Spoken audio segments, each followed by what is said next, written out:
제169편 펠라에서 주신 마지막 가르침 4. 아버지와 그의 나라.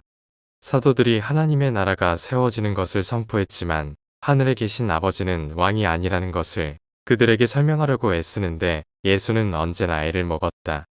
예수가 육체를 입고 땅에서 살며 가르쳤을 때 유란시아의 사람들은 대체로 여러 나라, 정부에 있는 왕과 황제들에 대하여 알았고 유대인들은 하나님의 나라가 오는 것을 오랫동안 생각해 보았다. 이것들과 다른 이유들로 주는 사람의 영적 단체는 하늘나라이고 이 단체의 영적 우두머리를 하늘에 계신 아버지라고 부르는 것이 최선이라고 생각했다. 예수는 결코 아버지를 왕으로 언급하지 않았다. 사도들과 친밀하게 나눈 이야기에서 그는 언제나 자신을 인자로 그들의 형으로 언급했다. 그를 따르는 모든 사람을 인류의 일꾼들로 하늘나라 복음의 전령들로 표현했다.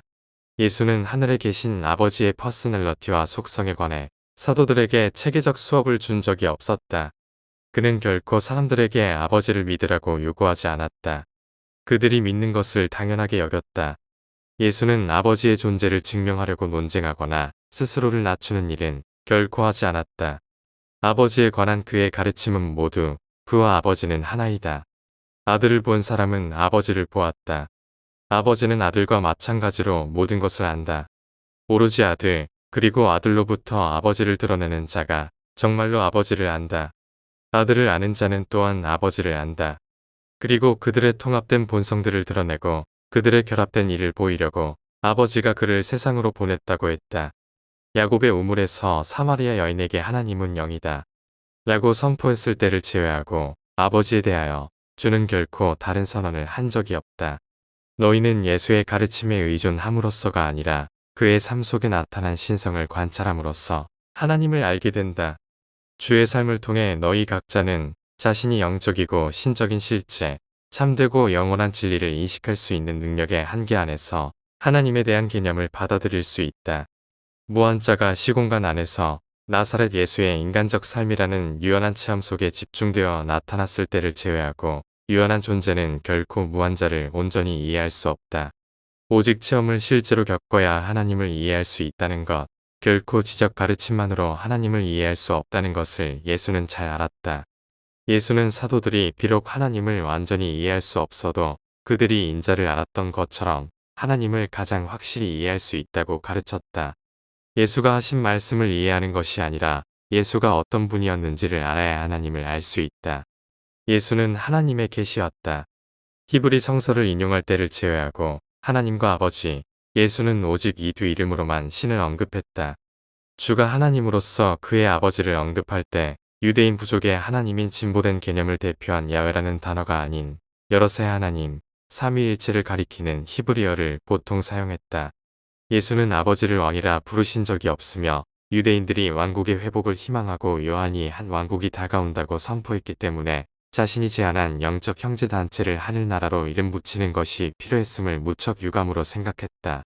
한 가지 예외, 하나님은 영이다는 선언을 제외하고 예수는 첫째 근원 중심과 자신의 개인적 관계를 묘사하는 것 외에는 어떤 방식으로도 신을 언급하지 않았다. 예수는 신 개념을 나타내려고 하나님이라는 말을 쓰고 하나님을 아는 체험을 가리키려고 아버지라는 말을 썼다. 아버지라는 단어가 하나님을 나타내기 위해 사용될 때 그것은 가능한 가장 큰 의미로 이해되어야 한다. 하나님이라는 단어는 정의될 수 없기 때문에 따라서 아버지의 무한한 개념을 나타내며 반면 아버지라는 용어는 부분적으로 정의될 수 있는 필사 존재의 과정에서 사람과 관련되는 대로 신성한 아버지에 대하여 인간이 가진 개념을 나타내는 데 사용될 수 있다. 유대인에게 엘로힘은 신들 중에 하나님이었고 한편 야훼는 이스라엘의 하나님이었다. 예수는 엘로힘 개념을 받아들였고 이 최상 집단의 존재들을 하나님이라고 불렀다. 종족의 신 야훼 개념 대신에 하나님이 아버지요, 사람은 세상의 두루 형제라는 개념을 소개했다.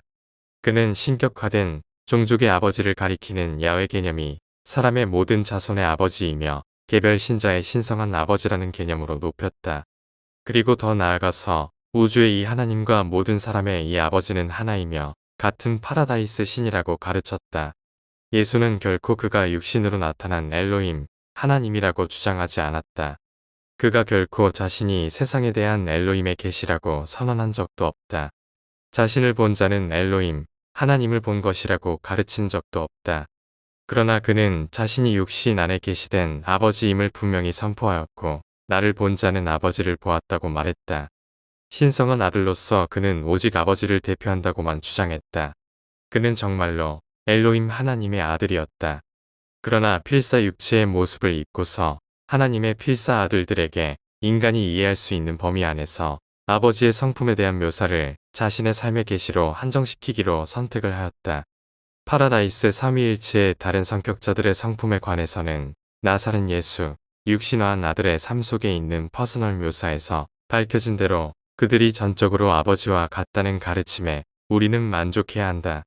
비록 예수가 땅에서의 삶을 살면서 하늘 아버지의 참된 본성을 드러내기는 했어도 예수는 아버지에 대하여 거의 가르치지 않았다. 사실 그는 오직 두 가지만 가르쳤다. 하나님 자신은 영이며 그의 생명 존재들과의 모든 문제의 관계에서 그는 아버지이다. 이날 저녁에 예수는 자기와 하나님의 관계에 대하여 최종 선언을 했다. 나는 아버지에게서 나와서 이 세상에 왔고 다시 이 세상을 떠나 아버지께로 갈 것이다. 그러나 너희는 잘 새겨두라. 예수는 결코 누구든지 내 말을 들은 자는 하나님의 말씀을 들었다라고 말하지 않았다. 그러나 나를 본 자는 아버지를 보았다라고 말했다. 예수의 가르침을 듣는 것만으로는 하나님을 아는 것과 같지 않지만 예수를 보는 것은 그 자체로서 아버지를 그 사람에게 계시하는 체험이다. 우주들의 하나님은 방대한 창조 세계를 다스리시지만 너희의 마인드에 거하도록 자신의 영을 보내시는 분은 하늘에 계신 아버지이다. 예수는 인간의 모습으로 나타난 영적 렌즈요. 보이지 않는 그분을 물질 인간이 볼 수 있게 만든다. 그는 너희의 형이며 육체를 입고 하늘의 무리도 감히 넉넉히 이해할 수 없는 무한한 속성의 존재를 너희에게 알리시는 분이다. 그러나 이 모두는 개인 신자가 직접 겪는 체험 속에서 이루어져야 한다. 영이신 하나님은 오직 영적 체험을 통해서만 알 수 있다. 영적 영역을 다스리는 신성한 아들들이 하나님을 오직 아버지로서 물질 세계에 유한한 아들들에게 드러낼 수 있다. 너희는 영원자가 아버지임을 알 수 있다. 너희는 그를 우주들의 하나님으로서 모든 존재의 무한한 창조자로서 예배할 수 있다.